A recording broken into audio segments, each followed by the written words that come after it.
प्यार, इश्क, लव, मोहब्बत, ज़्यादातर प्रॉब्लम्स की जड़ यही है।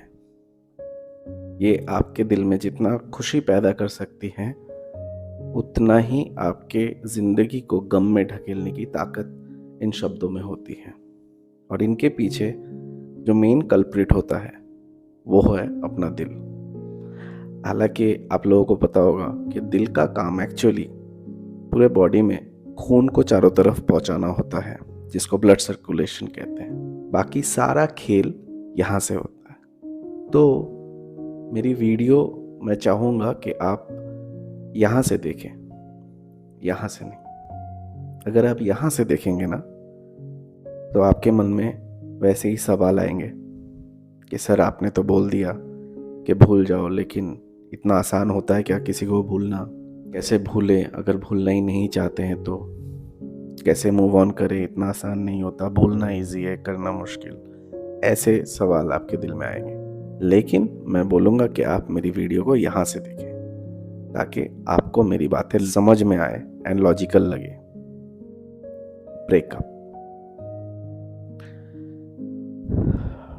ब्रेकअप का मतलब क्या है? आप जिनके साथ रहना चाहते हैं, जिनके साथ पूरी जिंदगी बिताना चाहते हैं, उनके साथ आप वो नहीं कर पा रहे, आप दोनों अलग हो गए। इसी को ब्रेकअप कहते हैं। ब्रेकअप। अब इस ब्रेकअप से कैसे डील किया जाए, क्योंकि प्यार जितना गहरा होता है, जख्म भी उतना ही गहरा होता है, कभी कभी तो उससे भी ज्यादा गहरा होता है। आज मैं जिसके बारे में बात करूंगा वो है एक्चुअल प्यार, किसी अटैचमेंट के बारे में नहीं। फॉर एग्जाम्पल, आपको किसी से लगाव है, आपको लग रहा है कि वो प्यार है, लेकिन वो था एक अटैचमेंट ओनली, जिसकी वजह से वो टूट गया, वो पॉसिबल नहीं हुआ, वो इंसान आपसे दूर चला गया। आप उसको ब्रेकअप समझ रहे हैं, दुखी हो रहे हैं। इससे आप ही को निपटना है, क्योंकि ये टेम्पररी है, इसका कोई सल्यूशन है नहीं। गलत जगह पे आपने अटैचमेंट लगा लिया, या फिर आपको पता था कि ये पॉसिबल नहीं है, वो पता है कि ये प्यार नहीं है, अचानक से किसी के साथ प्यार नहीं होता, अटैचमेंट होता है। मैं यहाँ पे बात करूँगा जो एक्चुअल प्यार होते हैं, जो लव, इश्क, मोहब्बत, वो सारी चीज़ें जो होने में टाइम लगता है, जो रिश्ता बनने में टाइम लगता है। वो रिश्ता अगर टूट जाए तो उस टाइम पे जो पेन होता है, जो जख्म होता है, वो मतलब एक्सक्रूशिएटिंग होता है, अनटॉलरेबल, अनबेरेबल, जिसको आप सहन नहीं सकते। ऐसा कुछ होता है, एक्चुअल में होता है। जिन्होंने फेस किया है उन्हीं को पता है कि कितना पेनफुल है। लेकिन आप इससे डील कर सकते हो, ये आपको भी पता है, ये आपको भी पता है कि आप इससे डील कर सकते हो। प्रॉब्लम इस कि आप करना नहीं चाहते, आपको यकीन नहीं होता कि वो इंसान आपकी जिंदगी से चला गया। आप उनकी यादों में बिजी रहना पसंद करते हो, खुद को मौका नहीं दे रहे हो उन्हें उनसे आगे बढ़ने का, और फिर पूछते हो कैसे आगे बढ़े। पहले तो आपको खुद को कन्विंस करना है कि हाँ, मुझे आगे बढ़ना है। फर्स्ट ऑफ ऑल ना, अगर आप मेरे वीडियोस को वैसे देखते हो कि क्या आप अपने पार्टनर को तड़पाना चाहते हो, आपका पार्टनर रोएगा, गिड़गिड़ाएगा, भीख मांगेगा, क्या आप उसको भीख मंगवाना चाहते हो? वैसे वीडियोस अगर देखनी है तो मेरा channel is not the right place sir, madam, please आप उन चैनल्स को फॉलो कीजिए जहाँ पे ये सब दिखाते हैं। मैं अपने पार्टनर को भीख मंगवाना नहीं चाहता हूँ, गिड़गिड़ा, मतलब नहीं चाहता हूँ कि गिड़गिड़ाए। मैच्योर बातें करता हूँ, मैच्योर प्यार की बातें करता हूँ, मैं मैच्योर रिलेशनशिप की बातें करता हूँ रादर।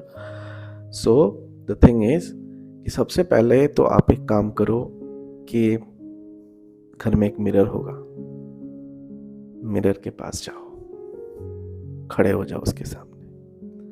जो इंसान दिखेगा उस मिरर में, उसको पूछो ऐसा क्यों कर रहा है वो, क्यों इतना डिमोटिवेटेड है, क्यों इतना दुखी है, जो चला गया उसकी जिंदगी में आने से पहले भी आपकी एक लाइफ थी,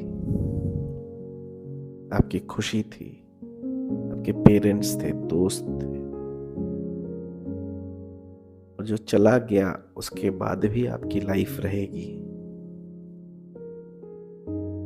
मैं ये नहीं कह रहा कि एकदम ही आपको दुख नहीं होगा, आप एकदम कोई चला गया एकदम इजीली आप उससे बाहर आके अपना नॉर्मल रूटीन में बिजी हो जाओगे, नहीं, ऐसा पॉसिबल नहीं है। लेकिन कोई भी दर्द इतना गहरा नहीं है कि वो परमानेंटली रह जाए। ये आपको भी पता है, आपने अपने चारों तरफ ऐसे लोग देखे हैं जो आज शादीशुदा हैं, बच्चे हैं, लेकिन वो भी कभी हार्ट ब्रेक से गुजरे थे, लेकिन आज हैप्पी हैं। They are happy now after so many years. They are living with their partners, with their kids, with their families, and they are happy। और मे बी बाहर से हैप्पी दिख रहे हैं, अंदर हो सकता है कि वो दर्द है या फिर दर्द चला गया निशान है।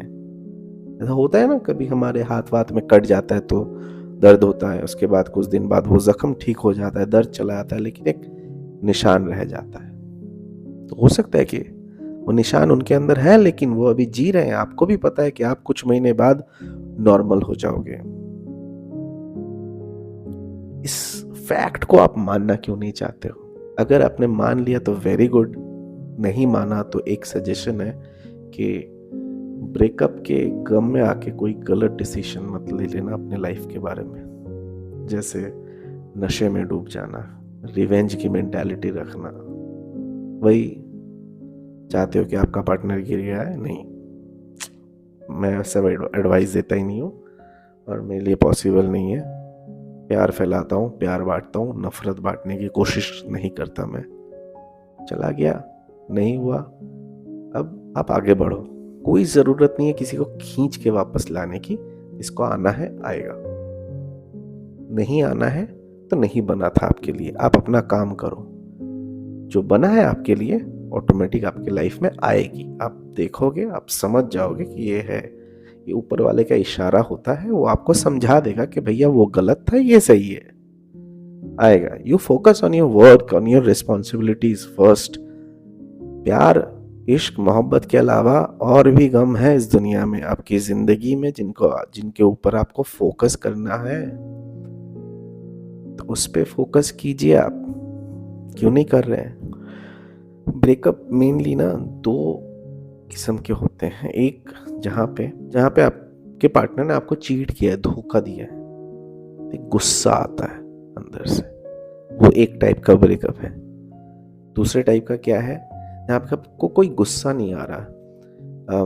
फॉर एग्जाम्पल, जैसे आपके पार्टनर की डेथ हो गई, या आपका पार्टनर भी आपसे उतना ही प्यार करता है, लेकिन बिकॉज ऑफ सम रीजन कि वो ऑलरेडी मैरिड है या फिर कास्ट अलग है, तरह तरह की चीज़ें की वजह से उसको मूव ऑन करना पड़ा। उसका भी मन नहीं था, वो भी आपसे उतना ही प्यार करता है, लेकिन उसको मूव ऑन करना पड़ा। तो वहाँ पे गुस्सा नहीं आता है, बस गुस्सा सोसाइटी के ऊपर आ सकता है, गुस्सा अपने नसीब के ऊपर आ सकता है, लेकिन अपने प्यार के ऊपर गुस्सा नहीं आता। तो दोनों ब्रेकअप से डील करने का तरीका अलग है।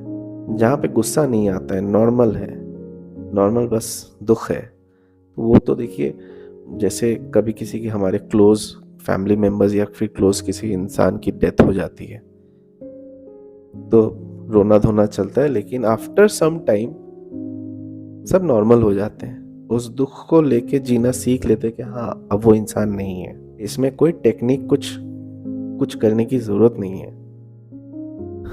लेकिन प्रॉब्लम कहाँ पे आती है, जब ब्रेकअप दूसरे टाइप का होता है, जहाँ पे आपके पार्टनर ने आपको चीट किया, धोखा दिया है, या फिर आपको छोड़ के चला गया जस्ट बिकॉज आप गरीब हो, या फिर आपका स्टेटस उनके जैसा नहीं है, किसी भी रीजन से आपको वो छोड़ के गया है या गई है, तब गुस्सा आता है, तब उससे बदला लेने का मन करता है। तो एक एनर्जी पैदा होती है आपके बॉडी के अंदर। अब आपके ऊपर है कि आप वो एनर्जी का क्या करते हो। सही दिशा में डालोगे, आपकी लाइफ सुधर जाएगी। ऐसे बतेर एग्जाम्पल्स हैं जो ब्रेकअप के बाद जिनको एक नई दिशा मिली लाइफ में, एक नया पैशन मिला, एक नया स्किल सीखने को मिला, जो आगे चल के उनका प्रोफेशन बन गया। बतेरे एग्जाम्पल्स हैं, और बतेरे एग्जाम्पल्स वैसे भी हैं जहाँ पे वो बदला लेने की कोशिश में ना गलत काम कर बैठते हैं, क्राइम की तरफ चले जाते हैं, अपनी ज़िंदगी बेसिकली ख़राब कर लेते हैं किसी एक इंसान की वजह से। और मैं उन लोगों को बहुत कमज़ोर मानता हूँ जो अपने पेरेंट्स और भगवान की दी हुई ज़िंदगी को इंसल्ट करते हैं किसी एक इंसान के लिए उस ज़िंदगी को बर्बाद करके। नहीं करना है वैसे, एकदम नहीं करना है। किसी के पीछे भागना नहीं है, किसी को मज़ा नहीं चखाना है। जो आपके साथ हुआ वो आपकी डेस्टिनी है। अगर आपको गुस्सा आ रहा है तो उस गुस्से को चैनलाइज कीजिए किसी सही डायरेक्शन में और अपनी ज़िंदगी को सुधारिए। बस मेरा यही आपसे कहना था। बाकी कुछ सवाल हो कमेंट कर दीजिए, और इंस्टाग्राम पे भी फॉलो कर सकते हैं मुझे। Thank you so much.